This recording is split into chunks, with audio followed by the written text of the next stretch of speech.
back, 7:32. I'm doing this bit. You're watching and listening to Breakfast with Stephen and Ellie because you want to do some views. We do, yeah. We've got a lovely tweet in from Paul who said, Ellie and Stephen's advice on canned and frozen food is brilliant. I think it was Theo's advice, really. We were just really enjoying the kitchen setup. Can I put in a shout for tinned new potatoes? If you saute them with butter, garlic and some salt, beautiful. And the book is good as well, by the way. Oh, there you go. Oh, that's an idea. Sauté, is that in a frying pan? Yes, like this, you know, when you see the chefs do All right. Right, I'll give that a whirl. I'll look for a bit of that. Thank you very much indeed. Yep, keep them coming in. We like that. Let's look at the papers for you this morning. We'll start with the Express. As Boris Johnson saying, Rishi's deal on Northern Ireland will not take back control. The Eye reports on MI5's missed chance to stop the Manchester Arena bomber. For the Mirror, teachers were heroes during the pandemic, it says. How dare Hancock and Williamson ridicule them? That's all to do with those WhatsApp messages. And finally, The Guardian has Tory anger as Labour hires Partygate official. Let's go through some of those then with broadcaster Liz Kershaw and Andrew Barclay from Yopa. Good to see you both this morning. Andrew, let's start with the Sun, should we? And looking at the MI5 missed intelligence when it comes to Manchester Arena. Yeah, so, I mean, it looks like, so the inquiry was yesterday and it concluded that there was some massive security blunders. That means that Abadi, the man who carried out the attack, should have been caught well in advance, and that resulted in the 22 victims of the arena. The interesting thing is that Sir John Saunders pointed to two key pieces of information that we don't know because of national security reasons. We aren't privy to it, but two key pieces of information that were passed to MI5 that should have resulted in him being caught, and if,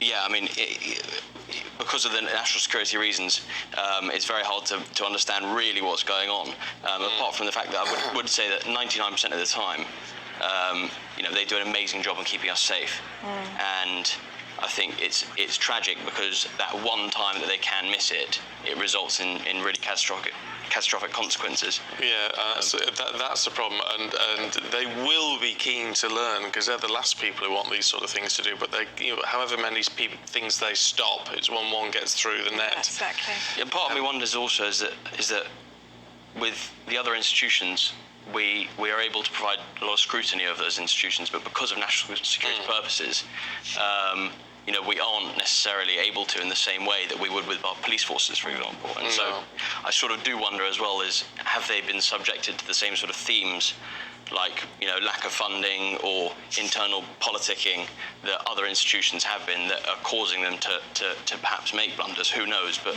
as we said, because it's all under this wrap of national security, I mean, obviously, we don't know, but they must have thousands of pieces of information and intelligence every single day. Yeah, I mean, with the benefit of hindsight, I mean, and that obviously is a benefit, but this was a man who was on a watch list and who travelled whilst on a watch list to Libya, I think back and forth, UK to Libya 2 or 3 times, and also visited known terrorists in the UK, including in Belmarsh prison, under the watch of the authorities. So in hindsight, it doesn't look great, but as you say, it's so hard to judge because they must have thousands of leads, and how many have they foiled over time? I mean, but for the parents, especially of the children who died in that attack, I mean, this is just going to be so hard for them to hear, isn't it? Yeah, absolutely. Yeah. It really is. OK, Liz, let's move on to the Times, should we? And our tiny toiletries that we take on the planes. Yeah, well, this is terrorism related, and I couldn't believe when I read how long this has been going on. 2006, the security forces foiled a plot by Islamic terrorists to down 7 flights departing from Heathrow using liquid explosives disguised as soft drinks. And from then on, we've all had to face the major inconvenience, haven't we, of not being able to take anything through airport security onto a plane unless we spend ages at home messing up the bathroom, decanting tiny amounts of shampoo into tiny bottles, and that's the headline on this tiny toiletries. Well, it was announced a few months ago that this was going to come to a halt because of new technology.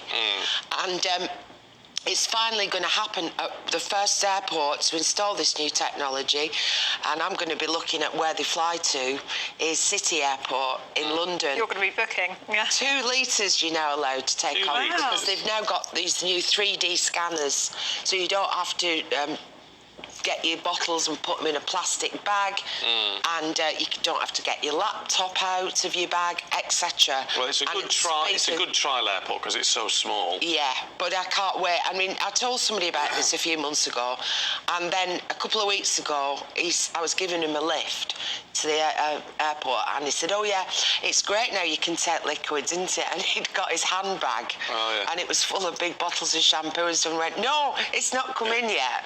But it is. It's only a tiny article, but with the Easter holidays coming up and then into the summer, it's going to impact so many people's lives. I think it's really important. It's a good move. Well, it's great that technology's come so far that you can do that, because it is very annoying. Yeah, and then I spend a fortune in duty-free buying all my toiletries, because I can't be bothered with all the decanting. And it's not just that. You can't even take a bottle of water, can you, that you bought for 30p at the supermarket.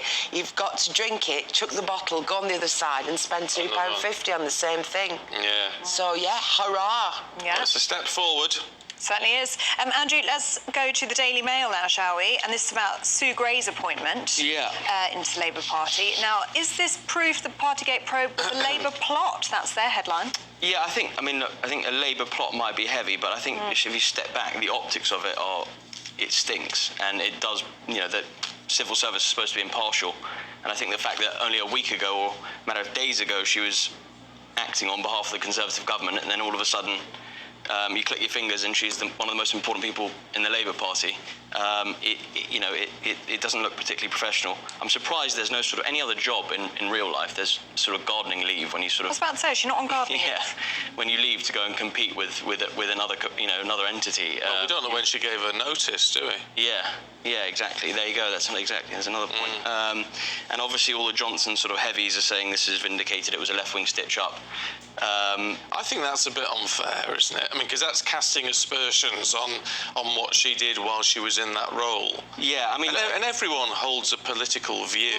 Yeah. And even in a job where you're not allowed to express it. And I think who knows whether, again, like you said, when did she give her notice? So who knows when she intended on doing this? I think to say that at the time it was a left-wing stitch-up is probably stretching it a bit far, but again, to the naked eye, it does look very impartial, and I think breathes life into the Johnson government's cause, and Nadine Dorries and Rees Mogg are sort of calling it a left-wing stitch-up. I think they have a bit of a point. I think you're right, Steve. Everybody has political leanings, don't they? I think maybe if you're in a job where you're investigating specifically a political party, then who's in government, then you maybe should have to declare yours, just for the record. But would that make it more... I mean, because then people would say, if that had been the case, then people would say, well, she's not going to be fair because she's a Labour supporter. But you could also argue, well, it's not going to be fair because she's a Tory supporter. Yeah, and at the end of the day, she was handpicked by Boris Johnson himself. And presumably he might have known a bit about her leanings. But they really rated her, didn't they? I remember Nadine Dorries saying at the time that she was the best of the best, really impartial. So, I mean, she's nailing her colours to the mast now, but certainly in her job at the time, nobody knew. I think, though, reading all these revelations in the Telegraph ongoing, Matt Hancock's WhatsApp gate, the things that were being discussed, it's a reminder. As we said, it's like out of context, and you say things that you think are private more jokingly and flippantly than you would do in a public announcement, and you use fruity language and you slag people off. So I think we should look at all that in context. But on the other hand, it does highlight the sorts of issues they were grappling with. And at the same time, the media was obsessed by Partygate. Also, I'd say I've never understood why a glass of Prosecco and a curled up ham butty in the Cabinet Office was so much more of a criminal act than having pizza and beer at a meeting in Scotland. Keir Starmer and Angela Rayner. I've never understood the distinction between those two. No. So if there's a whiff, for me, it's there. The smell of the curry. Well, talking of food, let's have a look at the awful people who were going to Harvesters to raid the free salad bar or the all-you-can-eat salad bar. Have you ever been to a Harvester? Yes. Well, that was their slogan, wasn't it, in the adverts? So I hadn't, so I did go once just so I could say yes. And then, not long ago, they said that they'd scrap the eat as much as you want salad bars for cost reasons. Yeah. Anyway, people are apparently going and taking their own Tupperware boxes and filling them up with tomatoes from the salad bar. You see, that's cheeky. But I don't know why, because again, I went shopping this week in a couple of supermarkets and the shelves were packed with fruit and veg, and even stuff on special offer like broccoli and spinach. There were no shortages at all. No. And we had no trouble last Sunday. No, I don't see where people are experiencing this, but and the other thing is an article in another paper today, apart from Loot and Veg, that the unusually warm winter weather in Italy is going to affect supplies of certain have Italian fruit and tomatoes. We might not be able to have lemons. Oh, right, there you go. Yeah. There you go. I just think it's... I think this is funny. It's a good way to go harvest. I'd be more tempted to take home as much toast as I could get my hands on. Yeah, I love toast. They don't actually sell toast. You can have toast in Harvester. Oh, I thought you meant in Tesco's when you went veg shopping. No, in Harvester. Toast? What, with your roast dinner? If you go for a breakfast. Oh, right. You can help yourself to as much toast as you like. Oh, is that what they said? Oh, yeah. Oh.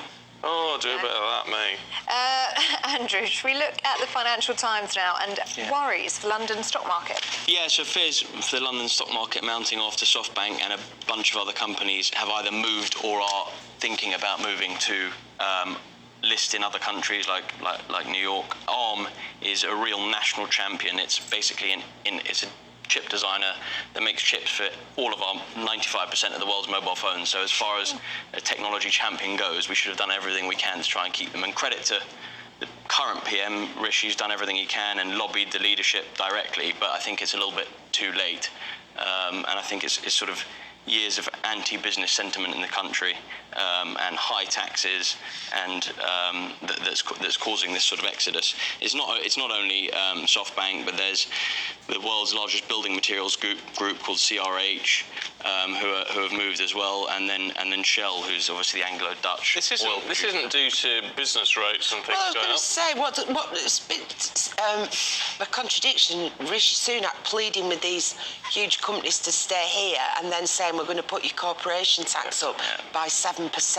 Yeah. And when all business leaders in this country are telling him and Jeremy Hunt, it's a big mistake. It won't create productivity or growth, and they're just ignoring him. On the other hand, they're saying, "Oh, please stay on the London Stock Exchange." Yeah. And it's not only that. I mean, there's also in the last budget there was a bunch of subsidies for technology companies and startups that also contributes to this. So it's quite a broad issue, and the reality is there are deeper pools of capital in New York and other areas at the moment than there is in London because of our tax policy. I mean, Brexit gets a disproportionate amount of flack for it, but the truth is it's a lot of policy decisions and tax decisions that's resulting in this sort of exodus. Yeah, and so last week there were reasons why big companies register in the Netherlands and Ireland because they pay less tax. Ireland's 12%, isn't it? And you know, big companies like Diageo, who own most of the Scottish whisky brands, pay the tax in the Netherlands. Yeah. So the Treasury doesn't get it. It doesn't go to Scotland, and there's reasons for that. Yeah, I was encouraging them back with reduce the rates, but then we get more revenue, which has been the argument for a long time. Now, Liz, in the Daily Star, I want you to be very careful. Well, please. I thought of... No, it's all right. Breakfast show. It's all right. Mrs. Slocum's on the front page. Yeah, all right, well, you can imagine. Well, can you imagine in lockdown if you'd been at home stroking your little Timmy? Yeah. And they'd said, we're going to exterminate him. Oh, it wouldn't have happened. That's it. There are so many cats in this country, and it was discussed that they might be roaming from house to house, in and out of the cat flaps, 350,000 cats as pets, and there was talk by the government that they might have to be exterminated in order to stop the spread of COVID. But the government, then we might think they're out of touch, and we might think they got decisions wrong during lockdowns and the pandemic, but they actually sat there at the table in the cabinet office and cabinet room and said, you know, we just wouldn't get away with this one. No. I think that there would have been anarchy in the UK if people had said, you know, Mrs. Slocum. Yeah. if a cat had disappeared and she did actually have to say, has anybody seen my pussy? Yeah. That which is on the front page of the Star. Keep your filthy hands. Yes, all right, Liz. You've been. You've crossed the line. You've crossed the line. I've crossed the line. I'm talking about cats. It wouldn't have happened, would you? You wouldn't have let it happen to Timmy. No, it wouldn't. And I tell you what, Timmy would have been kept in. Well, he kept when you were doing it from home on screen in your dining room. He kept strolling across in front of the camera, didn't he? I thought, yeah. And sometimes you'd be sitting there doing this, stroking. I did. I remember interviewing Matt Hancock, ironically enough, whilst Timmy was on my knee. Oh. No, it just. You wouldn't have allowed it to happen. No, I just would not. Can I just finally add to show that it was the right decision not to kill them, that there's only been one proven case of a transmission between cat and human. One Well, case. there you go. Mind you, I mean, it's right that it was examined. Yeah. If it was a possibility. It's right that it was examined, but thank heavens that didn't happen, because it would not have gone down well. It would not have gone down well, would it? On that note, you two, thank you both very much. Liz, Andrew, we'll catch up with you a little bit later on.